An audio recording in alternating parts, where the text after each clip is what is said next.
Hello, everybody, and welcome once again to the Soldiers of Cinema podcast, episode 35, The Thin Red Line. I guess there's actually not a "the," right? No, there is. The Thin Red Line. Yes, there is a "the." Yeah. The Thin Red Line from 1998, of course, Terrance Malick's film. With me, as always, is Mr. Cullen McFader. What's Hello. up, dude? Not much. Yeah, finally our name for this podcast is appropriate. So there you go.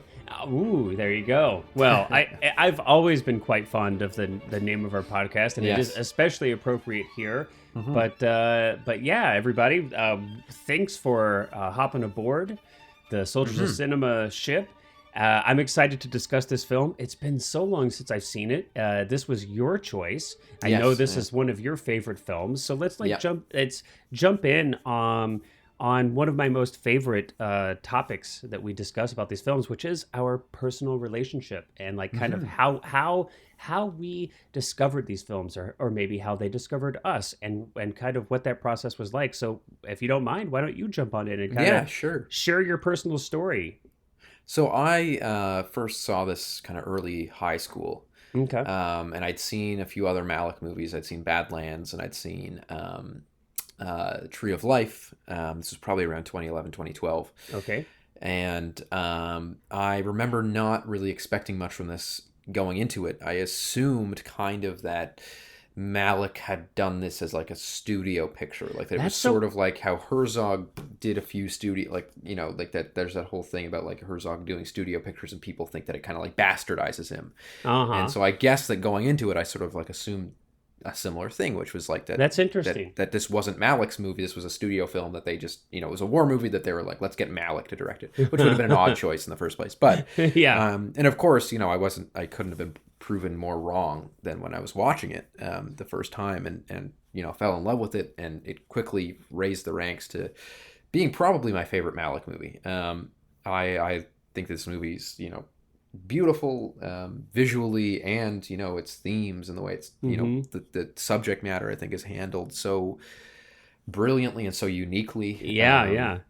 And I think that there's this just dreamlike sensation that kind of carries you through the whole movie, even in battle, and the battle scenes are really, really horrific in this movie. They're very visceral, they're very intense, real and intense, but there's still this kind of odd juxtaposition of beauty within those moments, and so I think that it's it's one of those situations, I think, where it's like you think that a director would not be a fit for a war movie like this, or any, there's numerous situations where directors have been odd choices, but they wind up being the perfect choice because of how differently they look at the genre, or how differently they look at the subject matter. And you wouldn't bring such a new voice to it. You wouldn't instantly, especially in 98.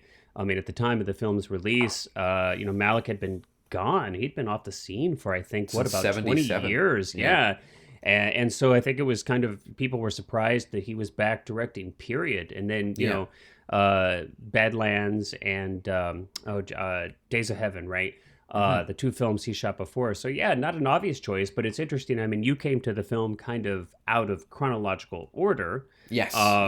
So you'd already seen some of the films he had made after he had made this film. But I could completely see how it would catch you off guard. I think that's so interesting that you kind of assumed, or you thought, that that he had like sold out and he was hired to do like some cheesy war film or something. I wish I could remember, and I can't.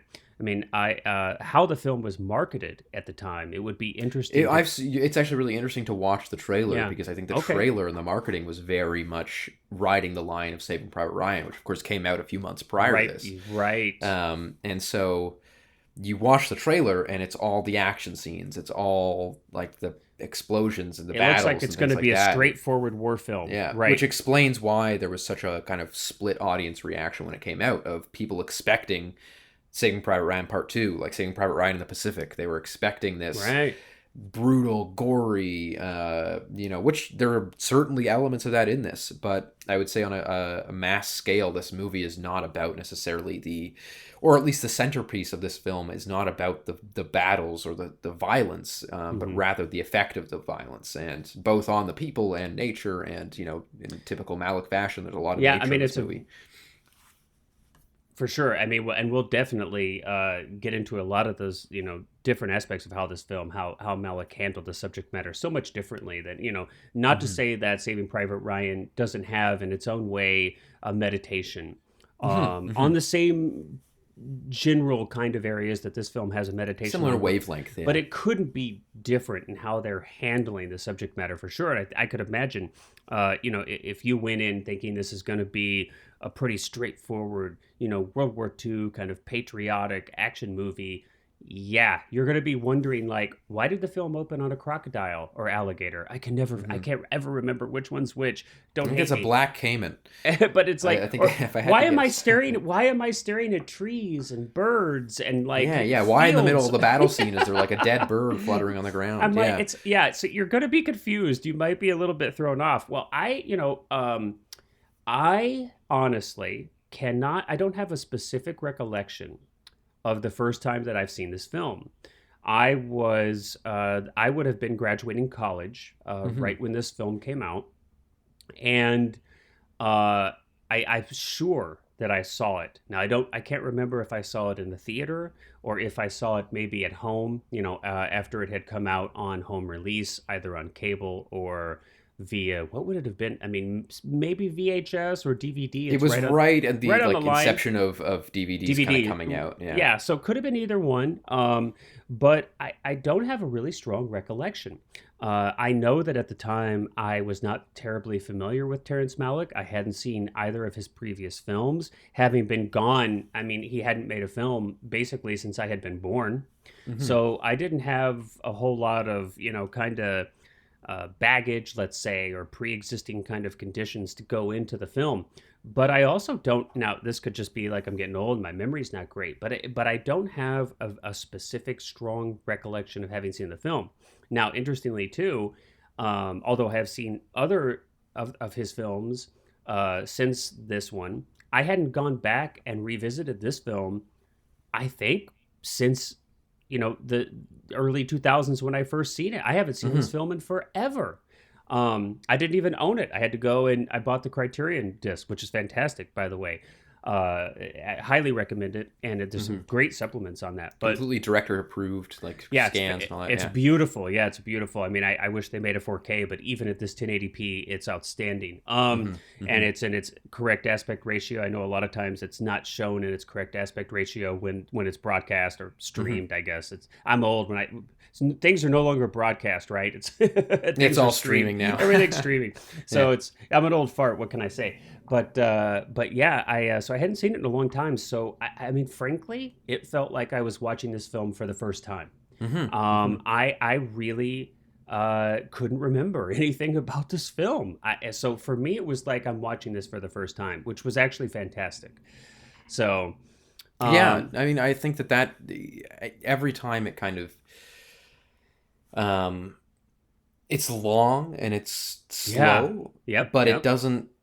I would say, at least in my opinion, it doesn't feel it. Like it's just one of those movies that I sit down and watch, and it's 3 hours long, and it's not fast paced. There's a lot of shots of just like nature and stuff like that, and I'll get to the end of this movie and go like, damn, I want to see an 8-hour cut of this movie. Like I could watch this all night. There was close. I think apparently there was like a 7-hour or 5-hour. Well, and I would happily, like, I would sit down and watch that any day. Yeah. It's something about this movie is very hypnotizing, I think. I think that's a good point. And I think, I definitely think that it would be good to, I think you kind of have to be in a certain mindset, right? You have to kind of be prepared to watch a Malick film. And, this film is no different.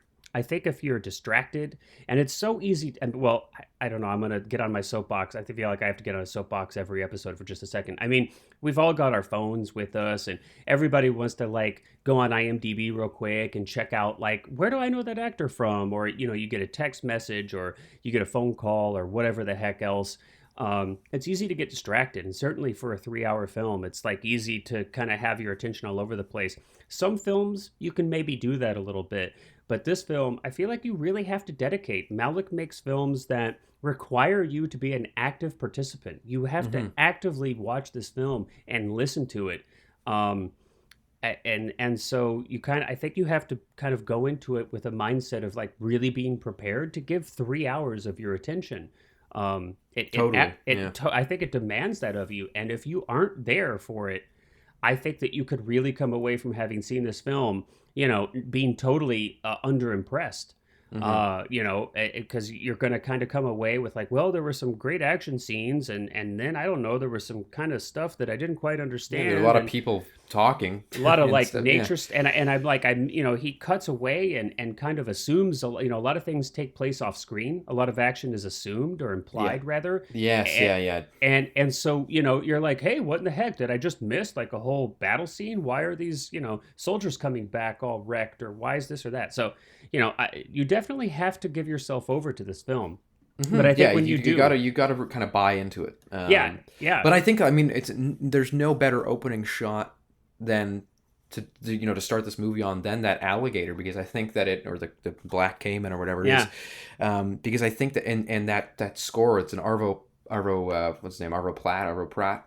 I think so, yeah. But he, that it's just this chord on an organ that just like grows and grows. And to me, that's like Malick kind of saying, okay, sit down, the curtain's opening. And it's this feeling of just like, okay, now you're it's like just seeing the clock in a hypnosis thing of like, you're just suddenly transported. You're getting sleepy. Yeah, exactly. And like, that's what that shot feels like to me. And doesn't it remind you of Herzog? I mean, totally. Going back to our roots of the podcast here, if any of you are newer listeners, but our podcast started, our focus was narrowly on Herzog, and we're going to get to some of this a little more, but I mean, that was one of the first things I thought was, this totally reminds me of the iguana or the albino alligator. Totally reminded me of some of Herzog's work, and there are some really interesting parallels actually, and differences to Herzog's work in Philosophy of Film that we'll kind of talk about as we go through some of the other aspects of this one. But I mean, let's talk a little bit about the story, and we'll kind of branch out onto some other things. But I think it's interesting. We've talked about it a little bit with its reception when it was released next to Saving Private Ryan. But I mean, definitely there's some interesting differences between this film and your kind of traditional Hollywood war film. And it's interesting too that it's even about World War II. I guess it was kind of strange that we had Saving Private Ryan and this film, two films about World War II, come out when so many war films were actually really focused on Vietnam. We'd kind of gone through this whole era of World War II films in the late 40s and the 50s. Kind of ending with almost like A Bridge Too Far. Kind of the finale of those big, star-studded war epic, films. Right? And Great patriotic. Escape, and and then of course the Vietnam War heats up. And then you have coverage of the Vietnam War on television, unlike any other war before that. And so it's very prominent in the... so you had Apocalypse Now, Platoon, you had all these... So many Casualties of War, Born on the 4th of July. I mean, you could... Deer Hunter, we could go on and on. So many Vietnam War... So we almost kind of come back, after this long cycle of films on the Vietnam War to World War II. But, I mean... clearly Malick is treating the subject matter differently than most other directors would treat the subject matter. And that's, again, like, I'm a big fan of Saving Private Ryan. I think it's a great film, but agreed. This is such a different... I would almost say that because, of course, the Vietnam War was broadcast and displayed in media so, like, actively while it was happening, that the Vietnam War films very rarely were about heroism or patriotism. Whereas World War II films very much were. And so I think that it's almost, to me, this is Malick doing a World War II film in the style of a lot of, and I don't mean like these stylistically, but I just mean in the thematically, the way that he looks at the war is not heroic anyway. It's not, and it's, not it's at not all a criticism of like, the soldiers themselves or something like that, but it's very much a criticism of, there's this entire theme that just continues through it about like that it's about property, that the amount of times that somebody will go out to do something completely meaningless and then get shot for doing it. And it's like, well, it's a meditation on violence, I think. Yeah, and it's violence a meditation especially, on the origin and kind of the necessity, or or asking the questions of mortality and violence, and what in the world, what is it about the human condition? What is it about human nature that we find ourselves in these absurd? I mean, Malick has a certain detachment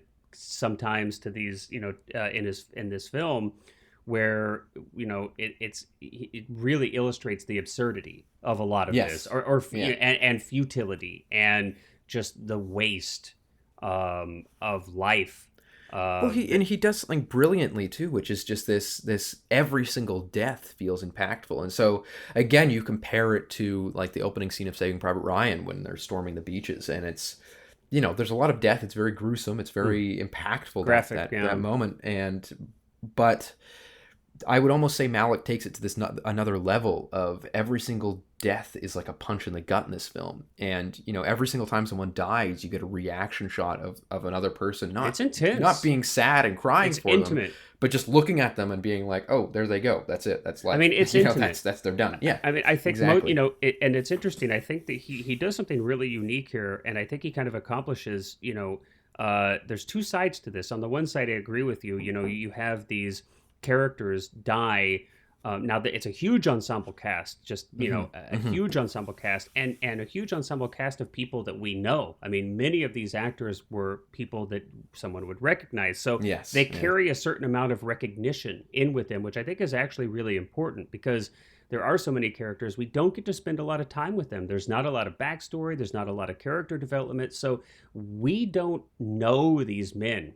And it's predominant. This film is basically filled with only men, but we don't know them. So I think it's an important casting choice that he made, where the vast majority of these characters are known actors. So I think you bring in, like, for example, Woody Harrelson's death. He has a very intense and intimate death scene there. And again, arguably meaningless. Certainly because it's just an accident. He dies because of an accident, actually. But my point was just that had we not had a pre-existing relationship with the actor, I don't know that we would have had any time to relate to him, such that we would care about his death. But we do, and I think a part of that is because Malick cast named actors. Now it's interesting though that we have this, right? That where we have these individual deaths, and they're intimate and they're intense and we feel them. But there's also kind of this sense that there is no single character, that all of these men are just one big character or consciousness. I got a sense of, and I don't know how these two things kind of exist at the same time, but somehow Malick was able to do that, and I don't know that it lends itself like a very, it's almost like they're individuals, but yet they're also parts of a consciousness. And I think there's even some narration, some voiceover that kind of speaks, ask a question about, are we all parts of one large consciousness, right? And so it's almost like humanity as a whole, like, is just kind of, our violence is just turned in on ourselves, and we're killing ourselves, and it's just humanity. I don't know if did that come across to you at all? No, totally. I mean, there's this, I think it's one of the points you made that's really interesting too, is this whole idea that it's like, there's this individual basis and this macro basis. And, there's this whole theme throughout the movie of, or this like recurring kind of motif almost of like water, that they need water, they need water, they need water. And it's one of those things that it's like, not really many other war films do that, or show somebody waking up in the morning in the mud, and this realization that, I'm still here, god damn it. Like, it's like that, that there's that kid that wakes up and he's covered in the mud because they've been sleeping all night, and he just like there's no like vocalization of it. It's just that he looks around him and you can just see on his face that he's like, he probably had a dream where he was very far away and back home or something, and he's woken up back in this hell. And so there's this kind of, again, this dichotomy of humanizing it and making it really personal and making it very much, you go into the flashbacks and memories of many of these characters and learn about their relationships and their in some cases divorce and stuff like that. And but at the same time, it's very much used as sort of, I would say, like a blank slate to say that these can be applied to anybody in this. It's very much something that's like saying that this huge squad or this platoon of troops is very much is all of us. It's all of us. Yeah. And so, and it really challenges the whole idea of like the necessity of war. And death, and I think it doesn't offer an answer, and intentionally so it doesn't offer an answer, but it really begs the question of like, there's always this line, and very much in association with World War II especially, of like, there's no good in war, but there is good in why we fight wars, that it was that everything that happened was a necessity, that it's necessary because we had to fight the axes of evil, right? I mean, but this film doesn't even... It's interesting, though, that there's none of that context in this film, right? I mean, in so many of these, especially World War II, right? Because World War II is considered kind of, the necessary war, right? Mm-hmm.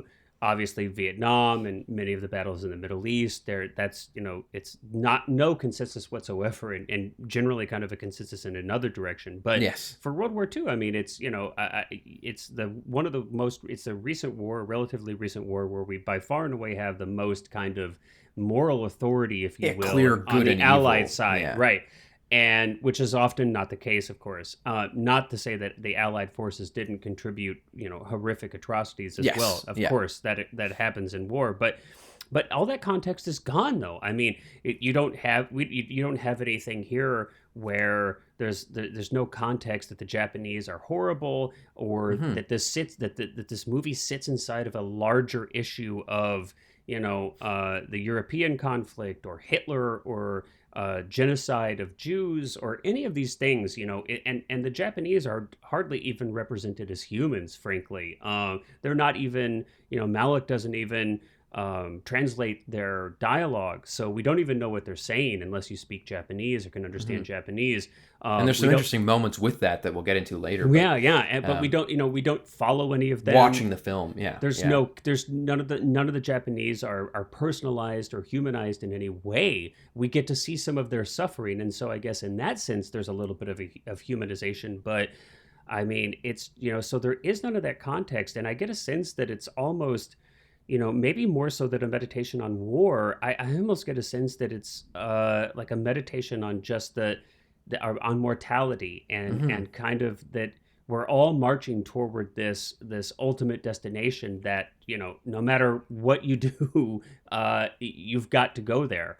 And, you may be able to, you may be able to refuse a command here or there and kind of sidestep a few things on the way, but ultimately, right, it's like you're going to ultimately have to climb up that hill, and you're ultimately going to have to die. And that's kind of obviously we all struggle with that in our own ways, kind of the recognition and meditation on our own mortality. But it's just very grounded, I think.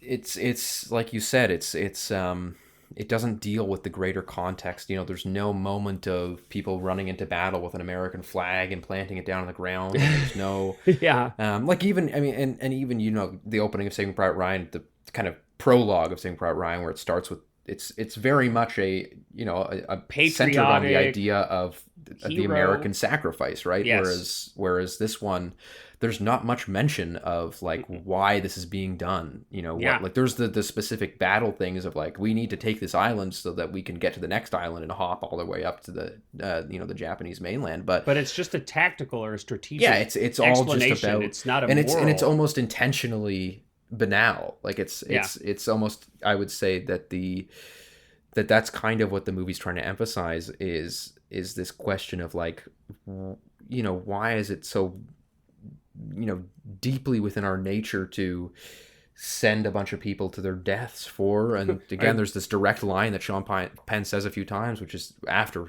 a man dies in his arms, and he sort of says, like, it's just about property. Like, that's just about property. It's just about a hill. It's about a and so land again, strip. it's like, it's this examination of the Second World War, unlike any other, especially Western Second World War movies, where it's very much stripping away this whole idea of like, the what are we sacrificing for, and what are we, and like, there's no newsreels of Pearl Harbor. There's no, there's never this moment of like, we're going out to face the great evil. It's just very much this, I think what makes the movie very haunting in a lot of ways is how matter of fact it is. Yeah. That there's, and I think that, again, there's no moment that better emphasizes that than when Jared Leto's very short moment in the movie, but he sends these two guys forward to just basically peer over a hill to see what's there, and then they get shot killed. down, and he's just sort of like, it cuts back to Jared Leto, and he's just looking at where they were, and there's no, it doesn't suddenly break out into violence and suddenly everyone's oh no and screaming and yelling. He just looks at them and is like,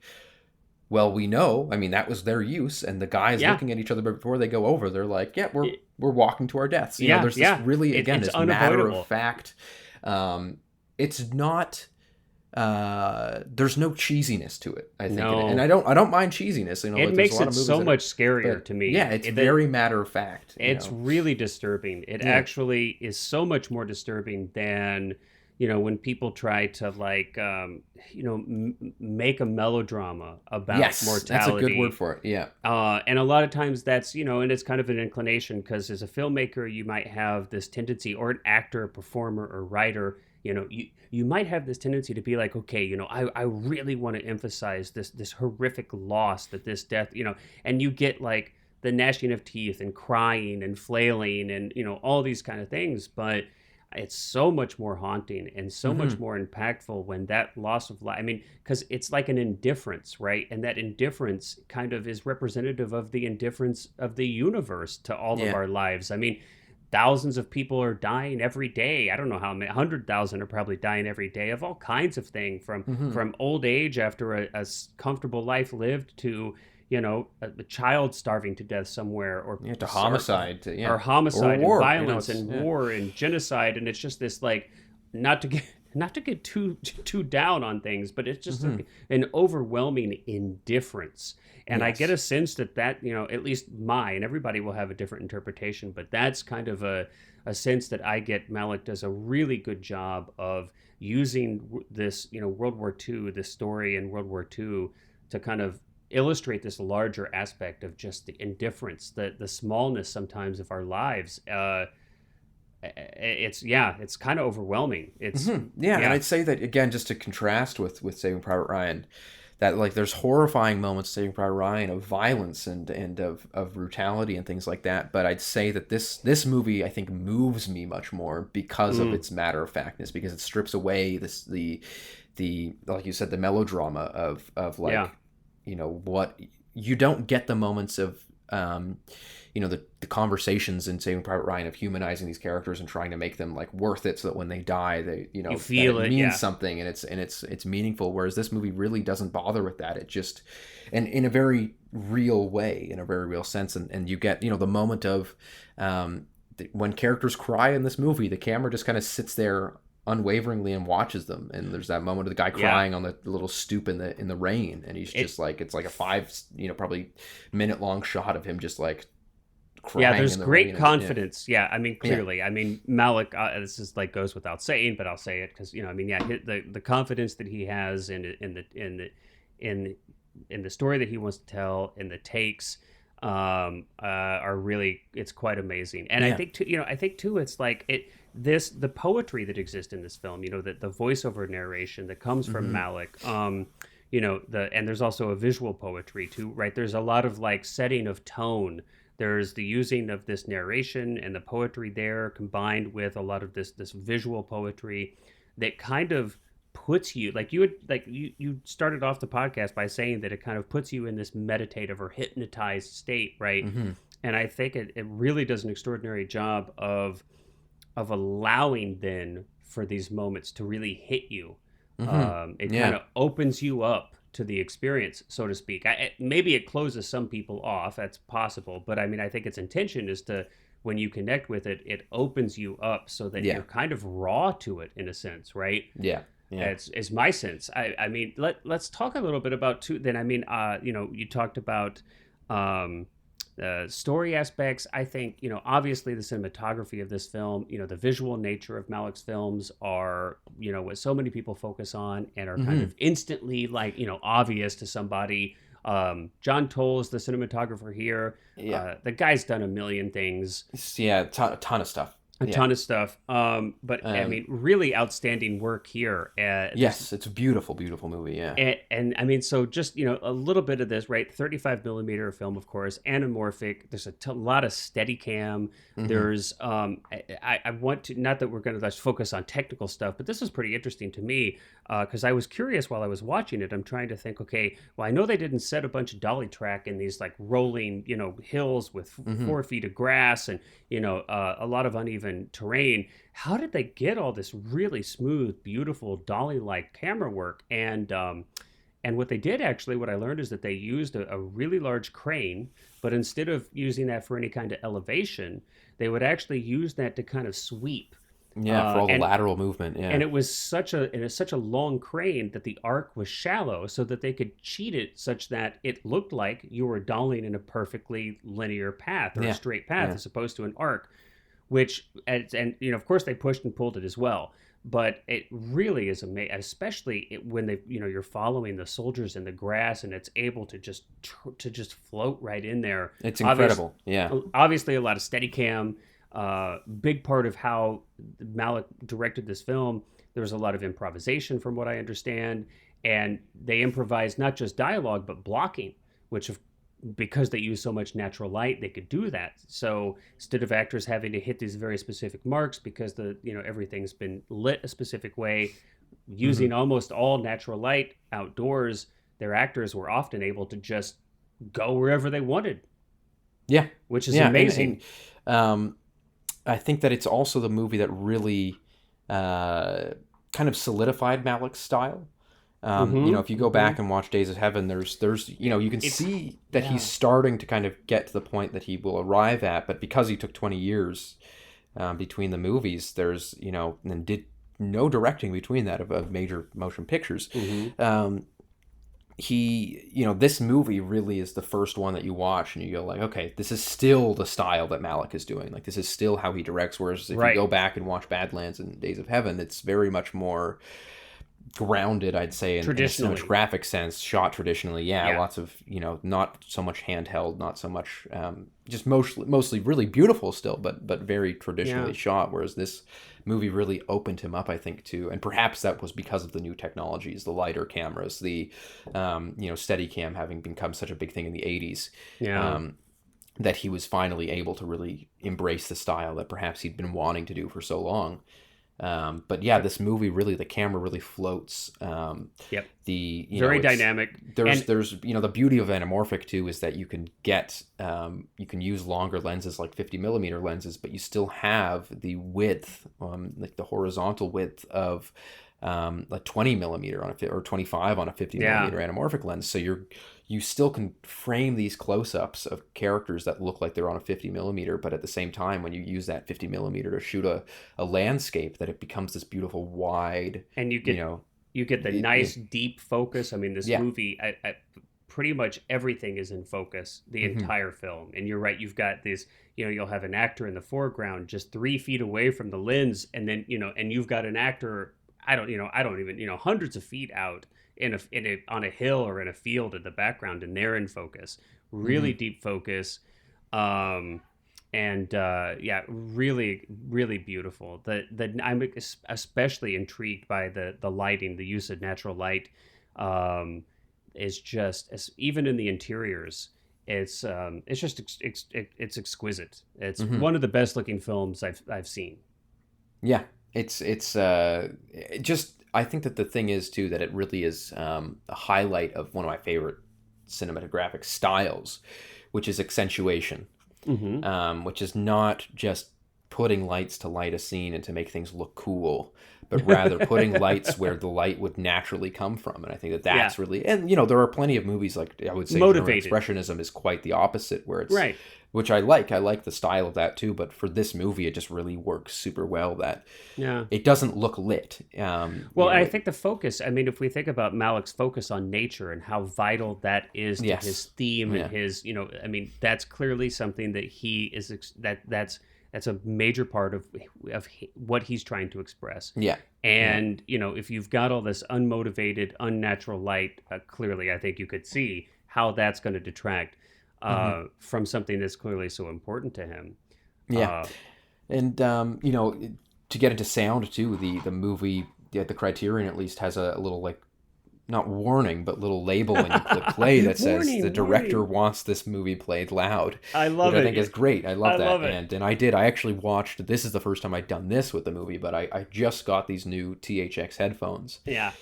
Which are like incredible. The sound depth of them is beautiful. But and I plugged those into my, I use my PlayStation 4 as my Blu-ray player, and I plugged them into the controller so I could listen to all of it, like rather than listening to it for my speakers. Right.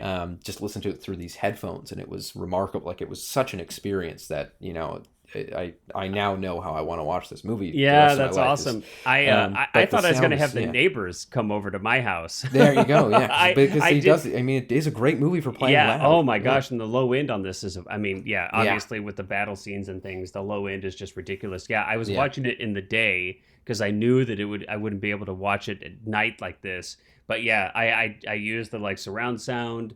So I had I had it cranked up. I followed criteria. I was like, okay, if the cops come to my house, I can point to, the section on the Criterion Collection where it says listen to this loud. You've got the liability. I've got, hey, guys, what can I say? It's out of my hands. I mean, look, Malick says, listen to this loud. What do you want me to do? I don't want him to show up my house. I mean, come on, guys. You can't blame me. But yeah, I mean, and I think again, there's so many scenes where those nature sounds are so important to the texture, that kind of like the canvas, so to speak, that the film sits on. This bed of sound is so important. And then of course, I mean, the action scenes are just it's bombastic, bombastic and active and amazing. But then you've also got, Hans Zimmer did some, I think that he ended up making, if I'm not mistaken, something like 3 or 4 hours of music. Of course, only a small piece of which is used in the film. Yeah. Certainly he didn't do the entire score. But a lot of it is pre-existing stuff. But Hans Zimmer's funny, because Hans Zimmer's probably, I would say, the most popular film composer these days. One of, at least, for sure. Like he's definitely huge. Especially with younger people. He does. He's done a lot. I've never been a huge fan. Like, I don't think that he's, and this isn't to say that he's bad. It's just that his style of composition isn't really just not my favorite. It's not my cup of tea. However, I will say that there are some Hans Zimmer scores that I really do love, and this is one of them. Like the music, I have the soundtrack of this on my phone. There's how much of it was in the film? Do you roughly? I'd say about 50 to 60% ish. Okay. But I also think that the soundtrack is not the full 4 hours. It's obviously not the full 4 hours that he wrote. It's just pretty much taken from the moments that are in the movie. But there's a lot of it in there that does sort of sound like that kind of classic Zimmer. That is very, like, I think the moment when they've captured the hill and they're running in, and it's a little bit too forward for my tastes, but there's also, like, my favorite moment in the movie is that beautiful montage with the song is called Light. And if you listen to the podcast, and after this, I would highly recommend going and listening to this song, because it's a really beautiful song. And it's this montage near the end of the movie, and the montage is so beautiful, that the way that it's shot and the way that it's edited together with the voiceover, but also the music is really incredible, and it is one of those moments that, like, really kind of almost wells you up. At least in my case, was really it's an emotional moment. It's played over that moment, actually, of the soldier crying in the rain, when it's just that still shot of him crying. I think it's just a really, really beautiful moment. So Yeah, the soundtrack I think is great and wonderfully chosen. Now, does it have any of the chanting? I know there is the Yes, there's a few moments of the Melanesian like choral songs. So I that think was they actually are, recorded chants. for the movie. There were pre-existing songs and chants, but they re-recorded it with a choir Gotcha. for the film, and so there's a lot of beautiful stuff like that. But no, I think that I think I really do enjoy the soundtrack for the most part. And it never, and I say for the most part with a big asterisk, which is that it never, I think, detracts from the film. Like, I don't think there's a point in the movie where I'm like, okay, cool it down. Because I think Malick is very smart and intentional in where he uses, music and where he doesn't. And I think that he does a really great job of balancing that in this film of where should music sound hopeful and inspiring, where should it sound, questioning, and where should it sound dark, but not too on the nose, though. Yeah, I not don't exactly. think that it's all over the very top, much which a lot of war movies get into that kind of over the yeah. top, kind of patriotic kind of, you get. There's no trumpets in this movie. There's no brass. Yeah, like there's there's none of that. Like there, because that's something that you very often do hear in war films, where it's like they try to almost mimic the sound of like military music, which is a lot of marching, marching lot of band snares, type, a lot of you've got like the trumpets drummer, and stuff. And where there's none of the that. snares, the music, much like the cinematography and much like the direction, is very hypnotizing. It's very much meant. Again, you start the movie with the Arvo Pärt. That just one chord on an organ, and it's like this incredible, this mesmerizing, just cue of music that just I think just like shrinks you down into this and brings you really into the world of the movie, which I think is a really brilliant way to start the film. So yeah, I'm I think the soundscape of this movie, just both including music and sound design, is really fantastically done. There's something about it that, again, and I don't even mean to, I keep comparing it to Saving Private Ryan, but again, there's just this. We'll have to retitle this episode. I mean, we almost should have watched them back to back, but but I think that it is just because, of course, it is a an apt comparison because they came out so close together and they're very similar movies on very basic levels. But you don't get that, and again, I love John Williams as well, but you don't get the very sentimental John Williams sounding music in this. It's all very much, it's tragic, I think, is if I had to describe the score of this movie one way, is that it's more so mourning the tragedy of violence in general rather than trying to heighten the sacrifice or something like that. Like, it's more about the tragedy of it, and very much, again, in line with the rest of the film and the themes of the rest of the film.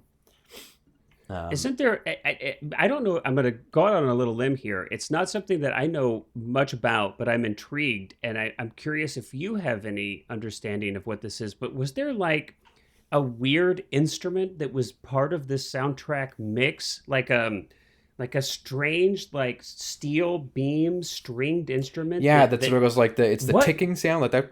Yeah, what is it called? Like a cosmic beam or something? I'm not sure exactly what the name of it is, but I do notice it. Yeah, because they do on the Criterion also have a section where they, dedicated to the music and they discuss. And I think that's a huge part of the unique sound of the soundtrack and the film. And I have no experience or with this instrument, or kind of no understanding really, but I think it's something like a 12, 13 something long steel like channel beam that's strung with these steel wires or something that has like pickups like on an electric guitar or something. I mean, it's a super wild instrument. I don't know anything about the history of it or anything, but I just know that it was used in several places in the film to really give like a kind of poetic kind of feel to the kind of correlates really nicely with the poetic imagery and narration. But anyway, I was just curious if you knew anything else about that. But I'm not sure specifically, but I do. It's wild. There's definitely a ton of let's get into maybe performances and casting too. Ooh, next. gosh, because boy, is there a lot of cast in this film. Famous movie for there's a lot of cast in this movie, but it's also a very famous movie for a lot of cut parts. Like a ton of people who are completely cut from the movie. Like, it's amazing. Adrian Brody's in it a little bit, but Adrian, just as a kind of, I guess, to get us started, Adrian Brody was cast as the main character, who's the main character in the book, and didn't realize that he had been cut down to only, I think it's like a minute of screen time with no lines except for one line when he says at the end. I think he tells them that they're coming and we got to get out of here. That's kind of like his only line in the film. Almost a background. I mean, almost a featured background player. Yeah. Yes. Apparently, he was pretty upset by that. I can certainly understand that. I mean, this is before Pianist Brody's breakout with Pianist, and he thought this was going to be his big break, and you put in I don't know how many months of work into this, and it sounds like it was a pretty challenging shoot. You're on location, it's pretty miserable. He worked hard, no doubt, and to have that cut. But I mean, he's not the only one. You also have Mickey Rourke. His role was completely cut to the point where he's not in it at all. And he says, and you can watch this. There's the deleted scenes where you can see his role, but he says that it was he considers it the best acting he's ever done. That it was like the best performance he's ever done. Yeah, it's a shame. And, but you can if you look up the deleted scenes on YouTube, you can find it, and he is very good. I mean, it is a very good scene, but yeah, it's kind of a famous movie. I know Billy Bob and Malick Thornton is sort of famous for this as well. Where Billy Bob Thornton, George Clooney's role was significantly 3 hours reduced. of narration. Billy Bob Thornton did 3 hours of narration apparently for this film, all completely cut. He's not in it at all. Not in it at all. Bill Pullman, completely cut, not in it at all. And then you have other actors who, although they weren't entirely cut out, definitely had their roles minimized. I think you mentioned George Clooney. Yeah, John C. Reilly. I mean, actors that I think most filmmakers would kill to have, be the lead in their films. And these guys are cut down, either completely removed or almost entirely removed. But then of the people that we have left, I mean, it's like a who's who, right? You've got Sean Penn, Nick Nolte, John Travolta, Jim Caviezel, Woody Harrelson, John Savage. I mean, it just goes on and on. John Cusack, John Cusack. I'm a big fan of John Cusack, but like this movie also, even though these are all really like pretty much everyone in the movie has kind of a bit part, with exceptions of a few people. Right. Like true. John Cusack doesn't have a big part, but they're like cameos. One of these things where you just realize how brilliant a lot of these actors are. Like John Cusack, people think of a lot of kind of as just sort of like a mid-level actor these days, and I think that's really not if you grew up in the 80s, dude. I love a lot of his older stuff, but I mean, like in terms of modern context, like you look at the movies that he's done in the past 2 decades, and they're not necessarily these big, lower great, profile career incredible lately. performances, and I think it's a really big disservice because his performance, even just the moment when he's asking for water for his troops here, and the way that he, again, like he's not angry, he's not playing it angry, he's sort of playing it more as just like, they could die from this. Like it's this very, really matter of fact, I think, choice of how he, and I know that Malick isn't, as far as I'm aware and as far as I've read up on him, he's not somebody that will like sit down with an actor and be like, no, say it this way. I doubt it. He really does give his actors kind of the freedom to explore these roles and really play around with roles, because he is such an improvisational director. And so I think that it really does lend a lot of credit to the performances in this movie that are great, that it shows you what they can do, like what a lot of these people, when you're giving them the chance to kind of play around in these roles, what they're able to do with them. So what do you think? I'm kind of curious. I mean, do you have any thoughts, or have you read anything on kind of what happened to these other performances then? I mean, any speculation? The big thing, of course, is Jim Caviezel's being that he was supposed to be a background role, and it was almost that there was a big switch. Was Adrian Brody was Jim Caviezel? Is that Jim Caviezel became the main character? Yeah. And I think honestly, like I'm not even gonna draw much more of a distinction than just that I think Terry Malick in the edit saw the things that he liked and wanted to push on those. He very much wanted to make this almost mosaic of these moments, and if that meant some actors were going to have only 10% or less of their stuff used, then he was like, that's what I want my movie to be. And I think that was a big part of it. And I know people, again, in my personal life and just in general pop culture conversation, have really had a lot of discussion about this movie, about like, Malick's such an asshole for what he did to Adrian Brody and stuff like that. Could he have probably handled that better and let him know prior to the premiere that, hey, you're not the lead of this movie? Yeah, I'm sure that would have been a nice thing to do. But I think that there's a lot of people that say that he shouldn't have done that he shouldn't. But to me, I kind of take it from a different angle, which is that, whatever makes the movie better to me is what the choice that should be made. And I think that, and I'm not saying that Adrian Brody was in any way, not good in this movie, because we haven't seen most of his performance, but I think that from what you do see of Adrian Brody in the film, I can tell, at least just from that little bit, and again, we don't see most of his performance, so this is very much speculative. Of course, but I find Jim Caviezel's character much more intriguing, and I find that character is a much more interesting character to center the plot around, as opposed to, and I think a big reason why Malick would have chosen to cut him, and at least, again, completely speculation, but I can see this being the reason, is that Adrian Brody's character, as I said, is the main character of the book, and the, essentially, arguably, and possibly the author's kind of voice in the book.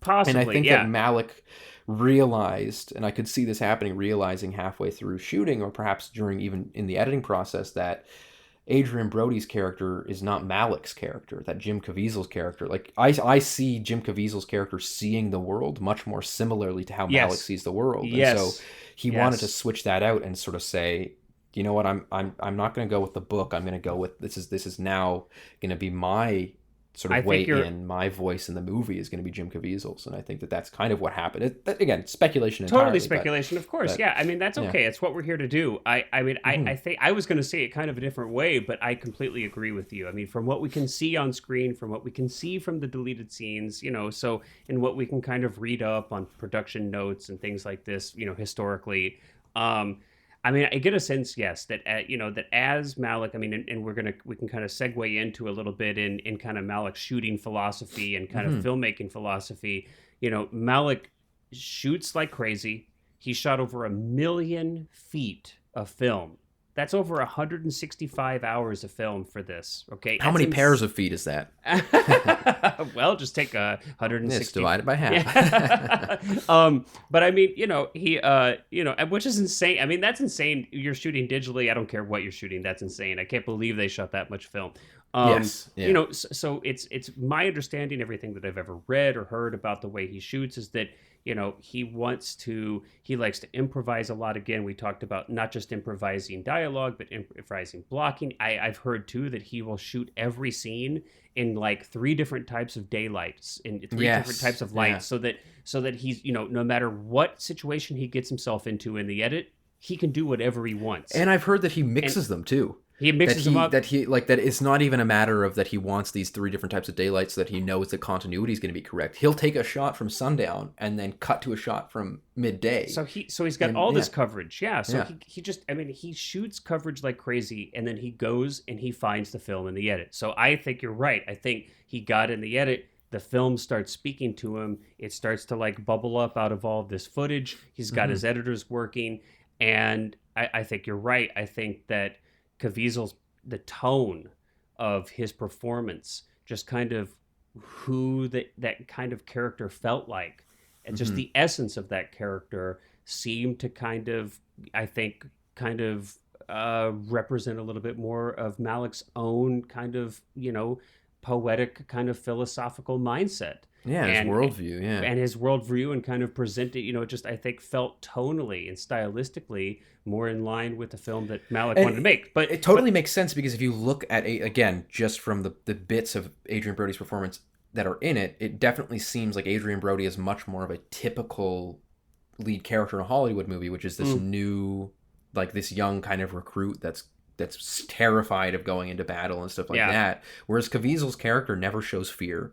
He's never, never breaks down. He never, he's very philosophical. Reminds me, honestly, a lot of Rumblefish, of Mickey Rourke's character. Motorcycle Boy. Motorcycle Boy, which is very, very poetic, very calm, very like this Napoleonic kind of like gentle giant of, and not giant in the way that he's like this like strong man or anything, but just this and his this groundedness, very gentle groundedness. And I think that lines up, just watching other Malick movies, that you can see Malick's voice, of course, come through these things, and it really lines up to me with Malick's own worldview. And I think Malick really saw himself in that character, and which is totally fair to me. Again, like, who knows, ethics, but it sounds good. Wise, but I think though, I don't know, again, like just to go off into a little bit of speculation some more. I mean, I've read a little bit about Adrian Brody and Mickey Rourke's response at the time when they found out that they weren't in the film. Who knows? I don't know what actually happened or didn't happen insofar as like how that was communicated to them. Obviously, if it was the case that they weren't made aware of this at all, that they weren't kind of handled in a polite diplomatic way, then, obviously that's not fantastic. But it is, there is a pragmatic, I mean, I'm a little bit split. I mean, I agree that obviously being able to walk away with a film that you wanted to make is important. I mean, as a director, the execution of your vision is kind of why you're there. And the film that you end up with in the end is certainly important.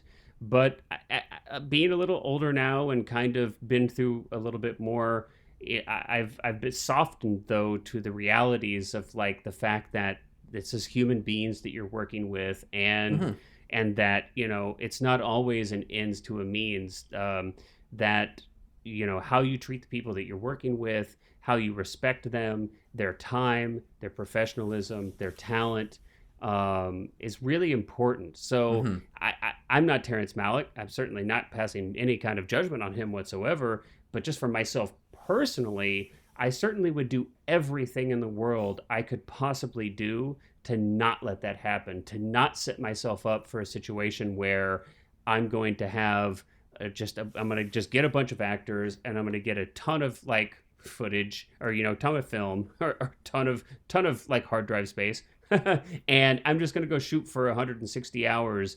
And then I'm going to put together a film after the fact. And, a lot of these people's time is just going to have been completely wasted. And, I wouldn't personally make a film that way. But hey, for every director out there, there's a different way to make a film, and that's fantastic. And I definitely don't criticize Malick for it. It just wouldn't be what I would do. I think it's interesting too, because there's a Hollywood Reporter roundtable with a whole bunch of actors from like, I think 3 years ago or something. And George Clooney and Christopher Plummer are two of the actors who are, of course, they've both worked with Malick. Oh, that's right. Christopher Plummer. Christopher Plummer is like basically talking about how he never wants to work with Malick again, because of course he was in the New World, and describes this whole thing of like that he would be delivering this monologue and then Malick would then take the camera and go over and look at some bird, and it was like but I think it's really, and so Christopher Plummer very unhappy with Malick, didn't like him, and whereas George Clooney takes it from a completely different angle, which is this more so this looking at it of this like, I kind of expected that when I signed up for it, that he took it much more of like this almost exercise of like, hey, I'm going to have, I'm going to do work, and I'm going to try and do really good work, and I'm going to try and, really flex my acting muscles and try and do as good of a job as I can. And if none of it ends up in the movie, then that's Malick's way. To be fair, Clooney was in a very different position than Adrian Brody. Yes, of course. Adrian Brody is like... And I think Adrian Brody's actually come out and said, since. So he was very upset at the time, but has come out since and sort of said, I'm glad that The Pianist was my debut, because he thinks that he did a better job. Like, he thinks that was a better role for him to kind of build himself up. So and clearly, hindsight is always 20/20. I mean, but again, and not to pass judgment on Malick, but to me, if I was doing that, there's a point, like if I was going to do that, if there was a point where we're in the edit and I was like, oh damn, you know what, I actually really like this character's story much more, I want to focus on that, I would feel bad for that first actor, and I would talk to them, like I would go to them and sort of say, look, this wasn't the intention going out. You gotta let him down easy. But I like, there's a story in there that I didn't realize was there before I got into the editing room, and I think we're going to focus on that, and that means that you're going to be in a lot of it, less of it than you expected, and I just want to let you, I would do that. I think Malick is very much more of the kind of like hermit artist who is just like, I'm going to work and I'm going to release it, and that's that. And because he famously does not do a lot of public appearance. He's kind of hard to reach. So I think that that's just Malick's side of working. Whereas I think that there are ways to balance it, to do that, and to, like, if you came across something, I've had similar situations, of course, not to the point of like casting an actor and then removing them from a film, but I've had points where I've had composers write entire scores that I've paid for, like I've paid them, and they've written entire scores for a movie, and I just realized that it's not right. And Yeah, so it happens. I've talked to them and sort of said, hey, like, this is, it's not that the music was bad. The music is really beautiful, but it's not the direction I want to go in. And so I've rehired. And it's It awkward happens. and it's unfortunate, and there's no easy way to do it. Obviously, the person's going to be somewhat hurt. Anyone Yeah. is, but I think that there are ways to go about that are not people showing up to the premiere. I think Kubrick did it too. Kubrick cut out the entire score of 2001: A Space Odyssey, and the composer got there and was like, yeah, none of my music is in this movie. Why am I at this premiere? I mean, and I think that's a key. Yeah. I think that's a key. The take home is respect. Like, yes, these things can happen, but I mean, come on, everybody's got enough time to pick up a phone and say, hey, I'm so sorry, but here's what's going to go down, and here's why, and it's not your fault. It's not that performance was horrible, because that's what a lot of people are going to think. I mean, I know actors. Mm-hmm. Actor gets cut out of a film, the very first thing they're going to think is, I must have sucked. Yeah, and especially in the situation that this is your big break. Yeah, that like this is my first. It'd be devastating. It's like you would think your career was over. Yeah, you would think like I just got hired for a multi-million-dollar blockbuster movie that's coming out like with one of the most a really famous director, even though he's not necessarily prolific at this point, but famous, and he's making his big comeback, and I've been cut out from the main character role. You're going to be heartbroken. You're going to be heartbroken. Yeah. So I think that definitely there's a level to which you could approach that respectfully, and so while I don't disagree with the choice itself of focusing on Jim Caviezel's character, I think that the ethics of going about it and letting Adrian Brody down perhaps sooner than the premiere would have been a better way of going about it. And who knows, maybe that happened and somehow, and look, stories get turned around and kind of, so I'm not even claiming that Malick wasn't generous and kind, and who knows, maybe wires got crossed or the communications didn't make it through agents, or who knows. So I don't even want to, I just like speaking kind of theoretically, but it's a good thing to take away from if you're planning on directing. That's the way I try to use it. It's just, okay, like, how can I use this example to kind of educate or inform my own, methods of doing things, my own life and work as a filmmaker, and just kind of like, try to learn from these things. That's it. So it's never and we've talked a lot about, we've kind of hinted at Herzog through this episode too, which I think is kind of perhaps a good place to like wind down a little bit on is this idea that, to me, Malick and Herzog are like this different sides of the same coin, in that they are very much opposites in many ways and very similar. And so, we talk about like landscapes with Herzog. It was a big part of our, like, the landscape of the soul was an entire episode of his masterclass. And Herzog is so fascinated with human beings and with faces and with the human condition and understanding human beings. Malick, to me, is almost the opposite of that. That Malick's aspirations and fascinations come from human beings being involved with nature, and that human beings are small parts of nature, and that we all are these tiny little animals that are running around and being violent to each other on this rock. And so, like, Malick to me is much, as personal as things do get, but Malick, I think, is much more looking at humanity and the human condition within its existence in nature, and within its being a smaller part of a larger picture. Whereas Herzog, very much to me, likes to focus on that humanity. Like, that is the fascination for him, is human motivation and human existence, and kind of the philosophies of how do we shape the landscape around us, and how does the landscape around us shape us? So I think it's really interesting that as similar as they are, and that at like first glance you might think that they're incredibly similar filmmakers, that the philosophies of each of them are the same subject, but almost completely different conclusions. I think it's really interesting to have done this film, especially coming off of our whole Herzog kind of special, is that they're very similar and they're very different in some ways, and I think that's really neat. It's interesting. I feel like, when I kind of like think about the two filmmakers, especially using this particular film as representative of Malick's work, since we're talking about it, I get a sense. I mean, yes, Herzog, his focus is, I think that Herzog uses, yes, he's interested in kind of humanity and human behavior, but he's very interested in utilizing landscapes to try to illustrate and express you know, an inner feeling or condition of humanity. And so I get a sense that this is very similar to Malick, where, but Malick is kind of like zooming in a little bit more, where Herzog is showing an entire horizon, an entire landscape, this huge, wide landscape, usually.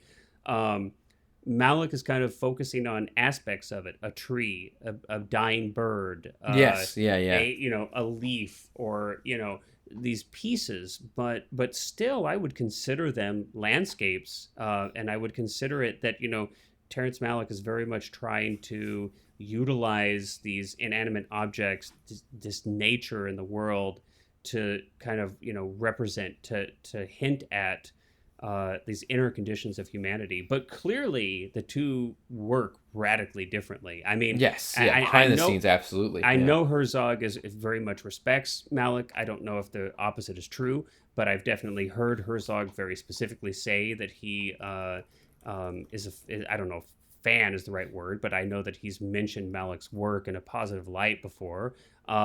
But, Herzog works with a much greater sense of urgency. He doesn't shoot I could imagine Herzog would go nuts on a Malick shoot, because Malick is just kind of, you almost could get a sense sometimes maybe that Malick is like a fly on the wall, in that he's just shooting and shooting and shooting and shooting and perhaps showing the positive side of that style. In contrast to Herzog, yeah, of course. There's definitely... And I know that they've done presentations together, so I'm sure that the respect between them is mutual.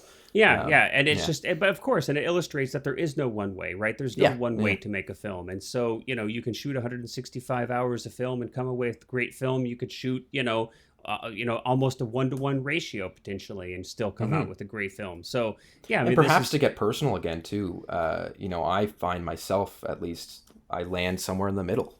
Yeah. I think that there are bits and pieces that I choose from Herzog's filmmaking philosophy, and there are bits and pieces that I choose from Malick's, among many others, of course. But like the urgency, I think, is so important with Herzog, and that's really I would say the main thing that I really get inspired from Herzog by is just this, like, don't waste time, do it, get into it. But there's also, I can totally see myself, for the movie that I'm doing this summer, there's definitely going to be moments where I ask the actors to improvise, and I just roll for 15 minutes and just get them, just talk to them as they're playing out these scenes differently each time.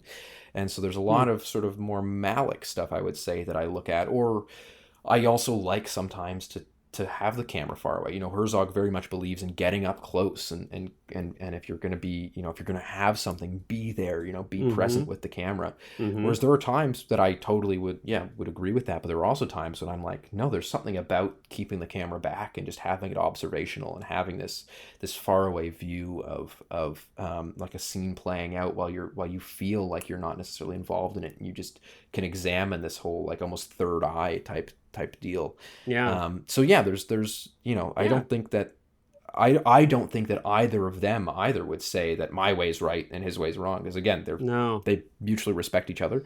But I think that it's a really, really great, I think, exercise to kind of look at what are the different philosophies of filmmaking and where can you learn from and pull from and apply those to your own work. And so I'm curious to know, like, where you land. Do you think that you kind of bend more towards Herzog or Malick or neither?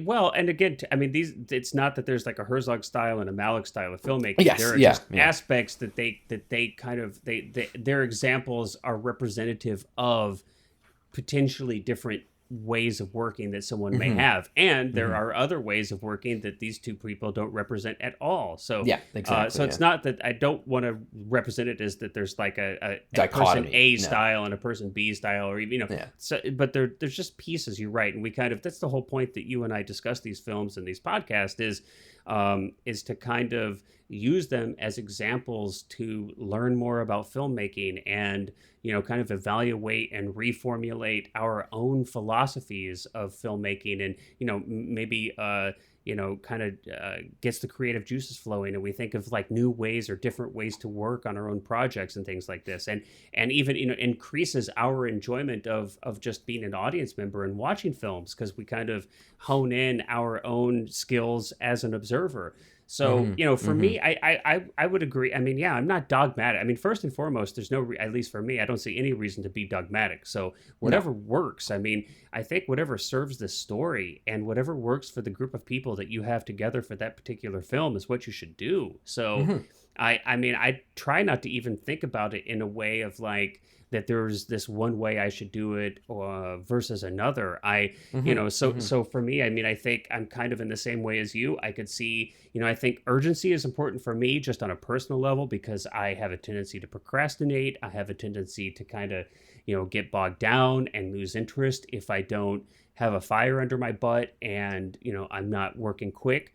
But then I also understand, like, I'm also okay with stopping to take time to get something right. And, if I have to like meditate on something for days or weeks or even months before I feel like I've got that, clear for myself, then I'll do it.